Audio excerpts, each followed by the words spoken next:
देश में बढ़ते कोरोना केसों को देखते हुए विभिन्न सामाजिक संस्थाएं आगे आ रही हैं। इसी कड़ी में सहकार भारती भी लोगों की सेवा के लिए आगे आई है। सहकार भारती द्वारा दिल्ली के अंधेर में सहकार कोरोना सेवा केंद्र का शुभारंभ किया गया। इसका उद्घाटन जहांगीरपुरी से किया गया। यहाँ पर Swami Vivekanand health and care society के ऑफिस कार्यालय से एक जूम मीटिंग का आयोजन किया गया। इस जूम मीटिंग में सहकार भारती के राष्ट्रीय संगठन मंत्री श्री संजय पाचमोर, राष्ट्रीय महामंत्री उदय जोशी और दलीप भाई संघानी, दिल्ली में सहकार भारती के Awadhesh Tyagi, Manish Jain, Sanjay Kumar Garg, united credit federation के सुनील गुप्ता, प्रवेश कुमार गुप्ता, सुनील गोयल और विवेकानंद हेल्थ केयर सोसाइटी से सुशील तायल, किशोर सारसर और भारत भूषण बंसल आदि ने जूम मीटिंग में शिरकत की। इस अवसर पर एक एम्बुलेंस सेवा का भी शुभारंभ किया गया।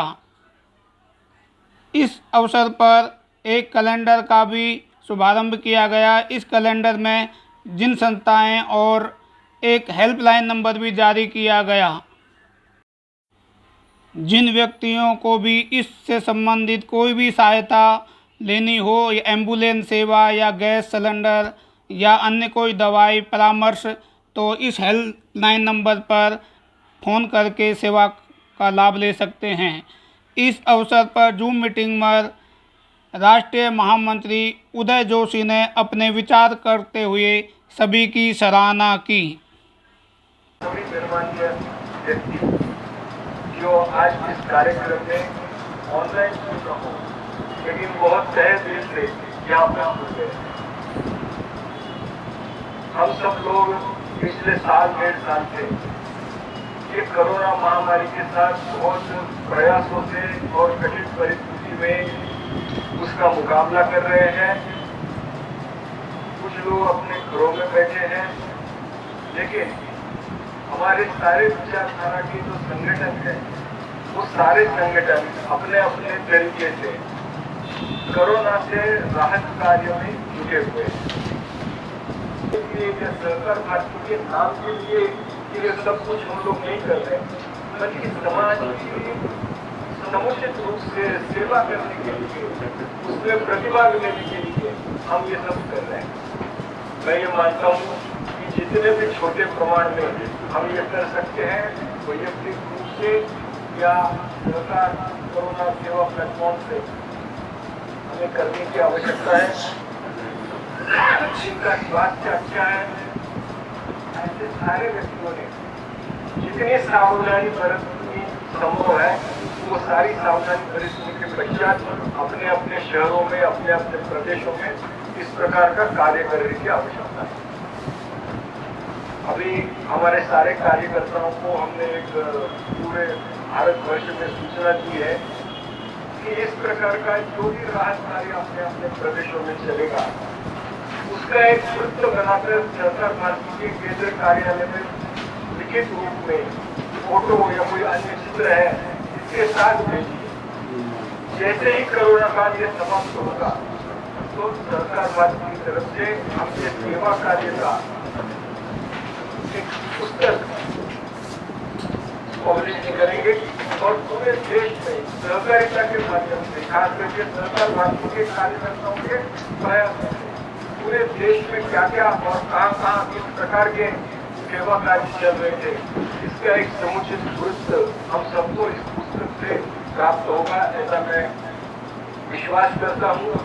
मेरा नाम अवधेश त्यागी है। मैं दिल्ली सहकार भारती का प्रदेश अध्यक्ष हूँ और ये जो भवन है जिसमें आप आज इंटरव्यू लेने के लिए आए हैं, जनहित कोऑपरेटिव सोसाइटी लिमिटेड, इसका संचालक हूँ। आज के प्रोग्राम में सहकार भारती द्वारा ये राहत केंद्र शुभारंभ किया है। इस प्रोग्राम के बारे में बताएं कि किस तरह की सेवाएं देंगे और किन किन जगहों से कहाँ से चलेगा।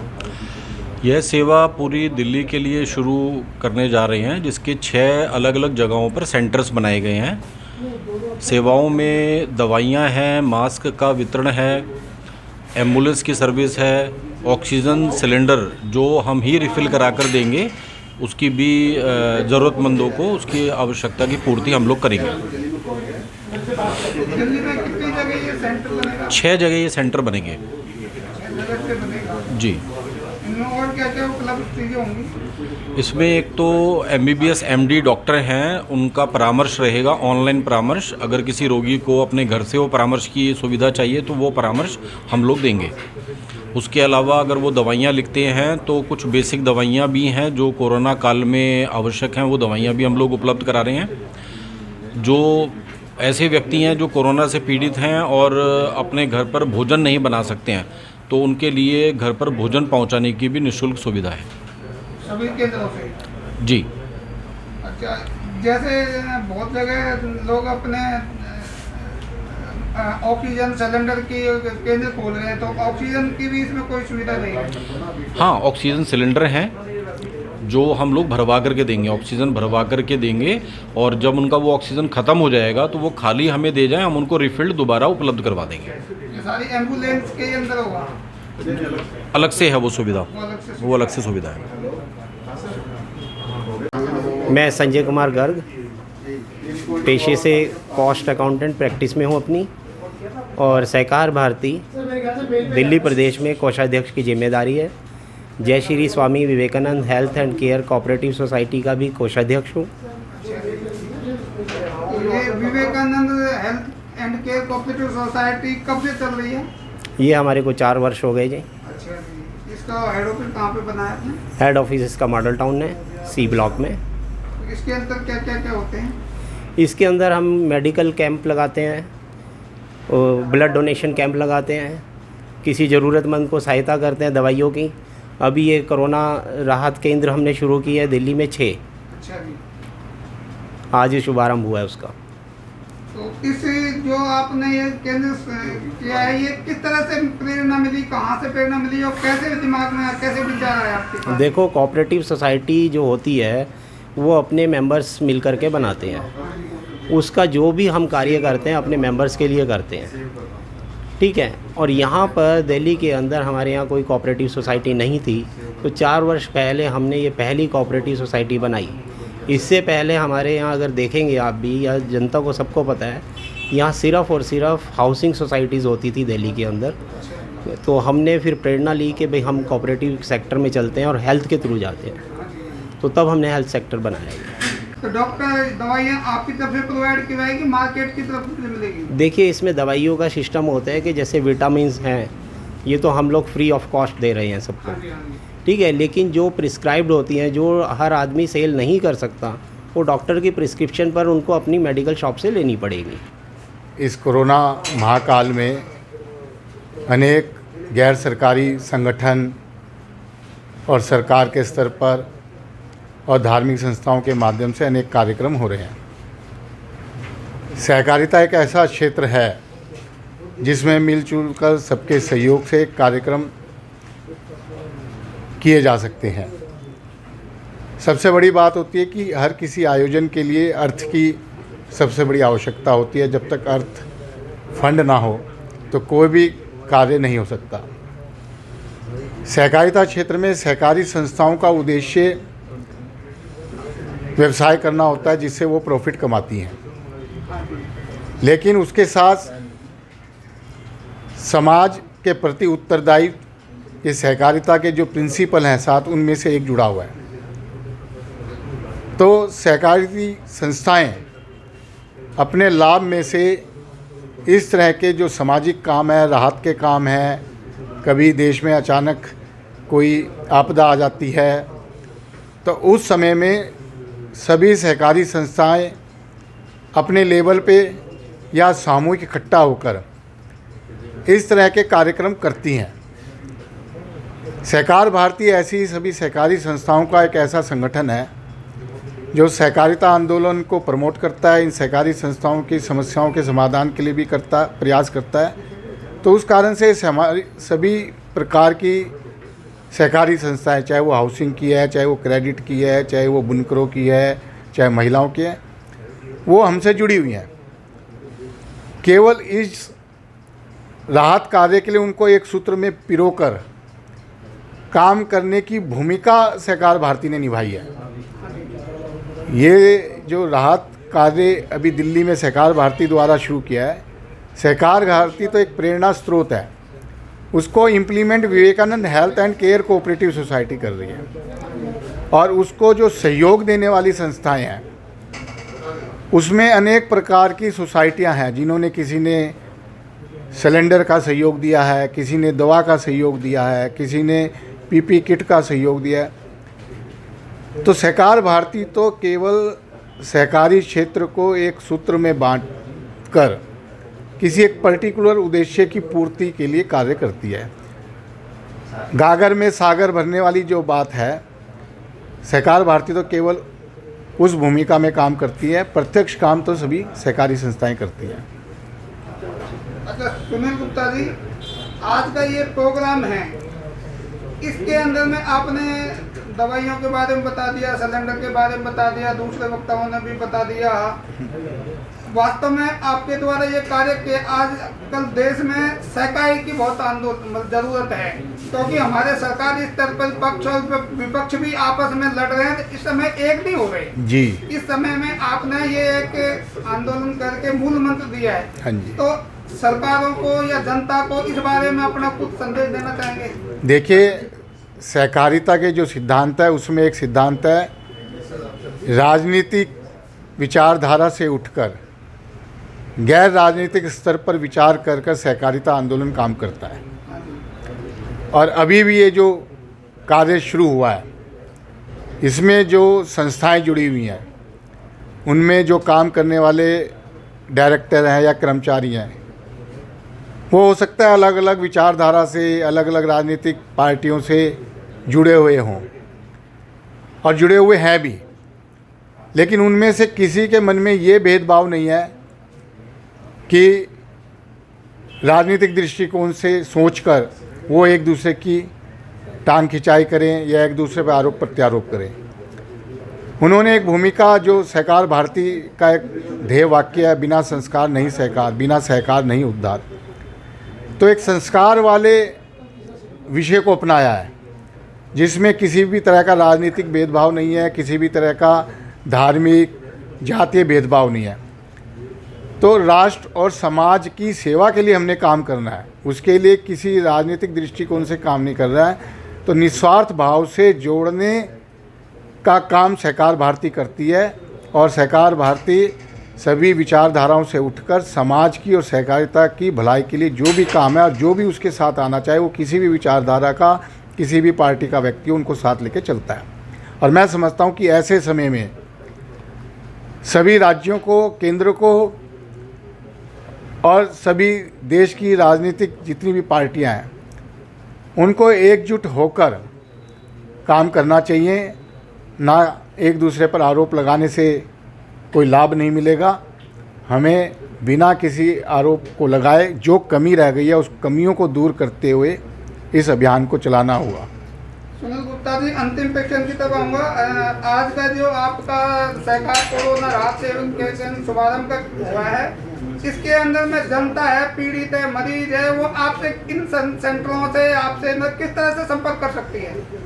हमने अभी 5 स्थानों पर अपने केंद्र खोले हैं, और जहां अभी हम बैठे हैं जहांगीरपुरी में जनहित कोऑपरेटिव सोसाइटी में, ये हमारा प्रमुख केंद्र रहेगा। इस प्रमुख केंद्र से ही बाकी 5 केंद्रों को हमारे सामान की सप्लाई जाएगी, जो प्रतिदिन हमारे को जैसे जैसे रिक्वायरमेंट मिलेगी वो हम यहाँ से भेजेंगे। और इस अभियान में हमें सबका भरपूर सहयोग मिल रहा है। आज शाम से हमारा हेल्पलाइन नंबर ऑपरेशन में आ जाएगा, उस पर कोई भी व्यक्ति या संस्था हमको यदि फ़ोन करके जो भी सहायता मांगेगी तो हमारे इन 5 केंद्रों से उनको मिलेगी। हेल्पलाइन नंबर बताएंगे? हाँ जी, हेल्पलाइन नंबर, हेल्पलाइन नंबर मैं बता देता हूँ, 9654666466। ये आज शाम से ऑपरेशन में आ जाएगा। सुनील गुप्ता जी, यहाँ से एम्बुलेंस की सेवा किस तरह से दी जाएगी? हाँ, हमने कुछ एम्बुलेंस यहाँ पर अपने पास रखी हैं, जो कि जो भी हेल्पलाइन के माध्यम से हमें यदि पेशेंट को घर से हॉस्पिटल ले जाने के लिए हमसे हेल्प मांगेगा तो वो बहुत ही रीजनेबल रेट पर नो प्रॉफिट नो लॉस पे है, वो हम उपलब्ध करा रहे हैं, जो कि जो राज्य सरकार की रेट है उससे भी कम रेट हमारे हैं। और उसमें एक हेल्पर भी रहेगा, और जिसको ऑक्सीजन की भी यदि सुविधा की आवश्यकता होगी पेशेंट को कि मुझे तो गाड़ी में उस समय ऑक्सीजन भी चाहिए, तो वो भी हम उपलब्ध उसमें कराएंगे। तो इस तरह की सेवा हमारी पूरी दिल्ली के लिए रहेगी। हाँ, पूरी दिल्ली के लिए रहेगी। इसमें फर्स्ट कम फर्स्ट सर्व का हमने फार्मूला लगाया है। जो भी कॉल हमारे पास पहले आएगी हम उसको लिस्टिंग करते रहेंगे। अगर हमारे पास वैन जितनी भी हैं वो उस समय खाली यदि खड़ी होगी तो तुरंत भेज दी जाएगी, यदि कहीं गई होगी तो उनको हम नंबर देंगे और उस नंबर पर उनको सुविधा मिल सकेगी। मेरा नाम अतुल वर्मा है। मैं राजन बाबू टीबी हॉस्पिटल में फार्मासिस्ट हूँ और विवेकानंद सोसाइटी में मेंबर हूँ, health and care cooperative society में। मतलब आप जैसे सरकार कोरोना राहत सेवा केंद्र का शुभारंभ हुआ है, तो आप इसमें किस तरह की सेवाएं देने के लिए जुड़े हैं? जितनी भी सेवाएं पहले लोगों ने बताई हैं उन सभी में मैं भी एक सदस्य हूं, और जो भी सेवा मुझे दी जाएगी वो मैं प्रोवाइड कराऊंगा। सहकार भारती के माध्यम से सोसाइटी की या सहकारिता क्षेत्र की जो भी समस्याएं होती हैं उनकी समस्याओं के निवारण के लिए अपना कार्य करते हैं। सहकारिता आंदोलन से मतलब आप कितने सालों से जुड़े हुए हैं? मुझे लगभग 10 वर्ष हो गए हैं जी। आज का जो ये प्रोग्राम हो रहा है और अभी यहाँ पे जूम मीटिंग भी हुई है। जी जी जी। तो सारी जितने जूम मीटिंग हुई है तो आपके मन में किस तरह के विचार आ रहे हैं? मेरे मन में बहुत अच्छे विचार आ रहे थे कि हमने थोड़ा लेट शुरू किया है, मगर हमने शुरू किया तो अब जो है इसको हम जब तक ये बीमारी खत्म नहीं हो तब तक हम ये सेवाएं अपनी जारी रखेंगे। सर जैसे अभी बहुत सारे अफवाहें हैं मार्केट में, लोग ब्लैकमेलिंग का धंधा कर रहे हैं, लोग महंगे दामों पे भी गैस सिलेंडर भर रहे हैं। तो इस बारे में जनता से आप अपना कुछ अपील करना चाहेंगे? जनता से मेरी यही अपील होगी कि पहले तो वो ब्लैक मार्केटिंग ना करें, और ना वो ब्लैक मार्केटिंग करने वाले लोगों से कोई ख़रीदें और उनकी कंप्लेंट करें, और जो सही दाम पर सेवाएं प्रदान कर रहे हैं उन्हीं से केवल वो सेवाएं लें। मैं रीमा त्यागी, ट्रेजरर जनहित कोऑपरेटिव सोसाइटी। हमने अपनी सभी संस्था के मेंबर्स के लिए कोरोना काल के अंदर कुछ सेवाएं आरंभ की हैं, जिसमें एम्बुलेंस सेवा, डॉक्टरी सलाह, oxygen meter, PP kit, mask, sanitiser और ऑक्सीजन गैस सिलेंडर इत्यादि सम्मिलित है। इसके लिए किसी भी प्रकार की मदद के लिए आप मोबाइल नंबर है हमारा, इस पे आप कांटेक्ट कर सकते हैं 9654466466। धन्यवाद। सरकारी आंदोलन में बहुत सारे अधिकतर पुरुष वर्ग के ज़्यादा लोग आते हैं। महिलाओं के बारे में आप अपने कुछ विचार बताएं कि महिलाओं को भी इस बारे में आगे आना है। नहीं, अब तो आज के समाज के अंदर महिलाएं आगे आ ही चुकी हैं और वो भी अपना पूरी तरीके से योगदान प्रदान कर रही हैं। आप महिलाओं के लिए अपना संदेश कुछ अपील करना चाहेंगी? मेरे अनुसार तो सभी को जितना वो कर सकते हैं अपने स्पेयर टाइम में, बेसिकली महिलाएं वैसे भी बहुत घर में भी बहुत बिजी रहती हैं, तो जो उनके पास समय हो वो जिसकी जितनी मदद कर सकते हैं उन्हें करना चाहिए।